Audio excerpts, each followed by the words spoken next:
Hope you guys are doing well. Welcome back. In today's video, I'm going to show you that how you can check your orders on the Fiverr app. So let's get started.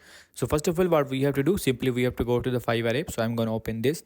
Now, if you want to check out your completed, cancelled and active all orders, these all orders will be into the orders section as you can see. So as you can see in the orders section, you will be able to see all the completed orders here. If you will have any kind of active orders, you will also see that here. If you have any kind of cancelled orders, you will be able to see all the cancelled orders here. In the orders section, you will get the all details of the orders. As you can see, delivery date and order date, these all options are provided. If you want to check out the order date, you can also do that. You have to click on this order date. As you can see, now these are in the date wise, like 8 October and 3 August and for 12 July.